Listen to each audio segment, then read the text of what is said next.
Well, Paul, if we could move on to talk about obviously a massive issue for the NHS and for our sector of law is, of course, maternity injury claims, brain injuries to children, sadly, at the time of childbirth, which we know is a huge issue for the NHS. It's a huge issue for society.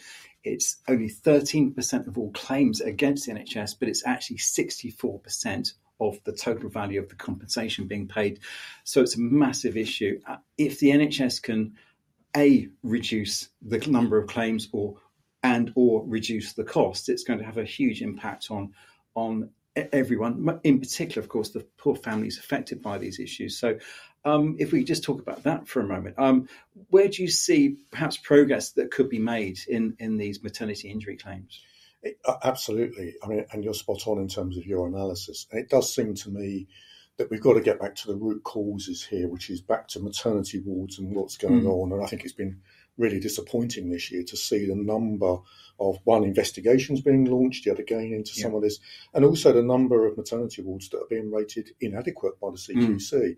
So I think we've got a real problem, and that is the root cause, because whilst we haven't got safe wards and children being born in safe conditions, babies being born in safe conditions, we're going to have more and more problems, which leads, sadly, sometimes to those most extreme and very expensive cases, which cost huge amounts of money in terms of the litigation and the cost of care that will arise from that, quite legitimately. It seems to me. And obviously the government has put some initiative into this. We've got HSSIB.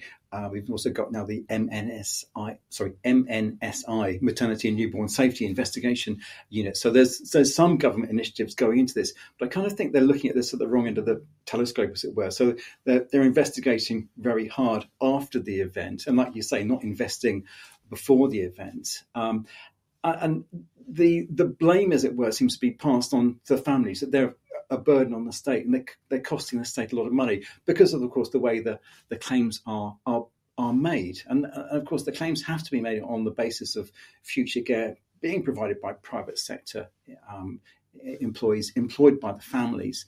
And that does cost £300,000, £400,000 a year and so on.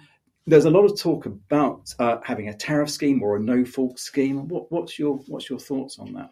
I think we're open to the discussion about that. I mean, this is an issue that rears its head sort of every generation, it seems to me, of discussions about moving to some sort of no-fault compensation arrangement. And I think we should explore that. I'm not against exploring it. I think often comparisons are made with other countries such as Sweden, Norway, etc. And we need to bear in mind the context of the difference of some of those countries, where they have a much higher level of taxation, a much higher level of care and support that's provided to families, which is the underpinning issue in all of this. So, yes, if people are to, they were to be compensated to the same level that they would get now through the courts, then it'd be hard to argue against that. My fear is that actually they won't get that, and they will be thrown back onto the state, onto an already under-resourced NHS and care system, which is already struggling with massive backlogs, to then deal with these families. Well, how would that work? It seems to me they would be at the back of the queue. And actually, there is a moral obligation here, it seems to me, in terms of the wrong that was caused to those families and to that poor child that was injured, however it was at birth, that actually the state should take responsibility for that, and not, as you say, just push it back onto the family and say, well, there's a queue there, get in the back of the queue. That just doesn't seem morally right to me at all. And it's right that families are properly compensated for that now. And if there is to be an alternative, then it must be at least as good. Yeah, absolutely. And the critics of our current scheme always seem to come up with the same jurisdictions. So Norway, Sweden, Japan, New Zealand. 3 of those got very tiny population. Norway, obviously, very wealthy country with the oil wealth and so on. Its benefit system is very generous. So, yes, you could give a tariff award and then pay the compensation, as it were, through extra benefits. But they've got the ability to do that. Japan, again, also very, very highly advanced welfare benefit scheme. But what we don't have in this country, as you say, is a really strong state support scheme for those families. And it's almost as if we're saying to those families, well, you're very expensive to the country, therefore we're going to punish you first. And we're throwing away hundreds of years of tort law just because they've become a very expensive issue, it seems, for the politicians. So, I agree. It seems really unfair. Yes, the other issue, of course, driving costs is the cost of carers, which has gone up tremendously, even just the last 6 years, 7 years since Brexit, obviously, and since COVID. We've had massive increase in wage inflation for carers. And then, secondly, of course, there's been massive medical advances for children with brain injuries, and they now, thankfully, do live a lot longer, and they live with a lot better quality lives. But of course, that comes with an expense. So yes, we hear a lot about the future liabilities of the NHS being £82 billion for these claims in particular. Of course, that's spread over the next 60 years of these children's lives, and I think often the media sort of put this figure out there of 100 billion or whatever future costs, but not explain to the public that this is spread over the next 80 years. So it is a tricky one. Yeah, I don't get the sense that it's ever going to be reformed with being cost neutral. It's always going to be the families are going to suffer if this comes in. I think that's absolutely right, and it seems to me, and you are talking about, and it is right that it is large sums of money. And if the government is serious about trying to reduce those large sums of money, then actually making some investments up front in maternity services and improving them would actually reduce the harm for everyone. Because actually, regardless of the cost, no one wants to be having brain injured children, etc., that have harmed at birth, the trauma to the parents, to the mother, all of that, and all of that cost, if I can describe it as that, which you can't actually put a figure on, is also something that just doesn't get talked about in all of this. So it seems to me, actually, investment up front, at the front end of these services, would reap so many more rewards downstream. Yeah, absolutely. And like you say, it's CQC going in, finding things, and often these are not surprises, perhaps to some local clinicians, perhaps, or local midwives. There have been many incidents. I won't repeat them all, but there have been units where bad cultures have developed, and that's been left to go on for some years. Now, NHS resolution or perhaps some other government body could have noted the number of claims and could have picked up on that earlier. So is actually the NHS doing enough in terms of surveillance to monitor what's going on with their units? Yeah, absolutely. I mean, it seems to me, an abundance of data out there. The NHS has no end of data. Of course, finding patterns in that data is not always straightforward. I accept that.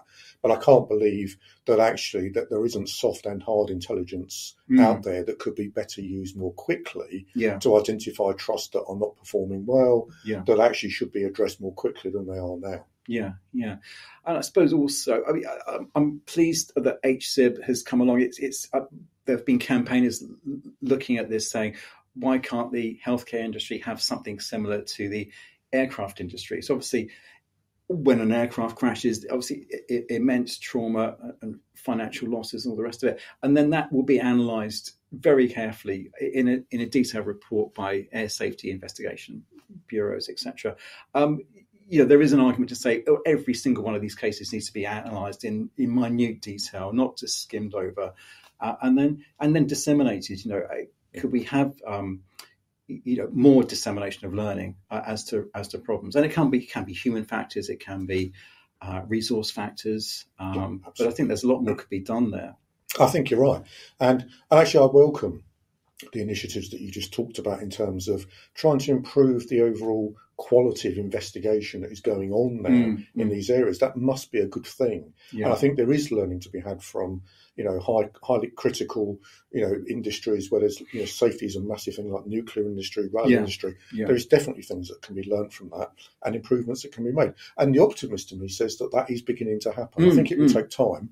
What we can't underestimate is the lack of funding that could be related to some of this. I think that is a real challenge. But nevertheless, I think this is a positive step forward, and it must bring benefits in time in terms of overall safety management, which I think is what we really do lack here as well. Yeah, absolutely. And I think, like you say, I am optimistic. The fact that even we've got HSIB, MNSI, the fact that we've got these specialist units, well, that's happened in the last 5 years or so. 10 years ago, we didn't have them. So at least there's that positive development. It is going to take time, just like the duty of candour has taken time to filter through. But I'm hopeful this is going to reduce the number of incidents. And I think you raised a really good point about the ripple effect, as it were. So yes, there's a child who's got a terrible injury, but yeah, the impact on the parents, their careers, the impact on siblings, on grandparents, that's all overlooked when the lawyers just look at the pounds and pence of the case. There's a massive impact, obviously, on every single family. Well, I've read a statistic recently about the number of women who go into hospital to give birth, which should be a joyous moment of life. The number that come out with PTSD. I mean, it's one of the highest ways. One of the fastest ways to get PTSD in this country is to give birth. Yeah, I mean, there must be something fundamentally wrong when that is the case. Yeah, and that leads to other problems. I mean, people opting for home birth, which, if they're not properly supported, can be more dangerous than a hospital birth. So absolutely. We need to make women feel that hospitals are safe and supportive, and it doesn't matter if you go in on a Friday night. The care is going to be 24/7, and it's going to be brilliant at weekends. But that's going to take a lot of funding and organisation as well to get that right. But it's about, I see that funding as investment rather than as money that goes in as a cost. If we saw it as an investment, I think we'd reap the benefits that we've just been talking about. Yeah. I think the other point to note also is that it's going to take a long time, because obviously in our department we're dealing with cases that occurred in the 2010s or whatever. Some people will have an injury to a child, and for whatever reason, they don't bring a claim immediately. There are some families that come to us within weeks of the injury happening. Other families are intimidated by the whole system and don't bring a claim.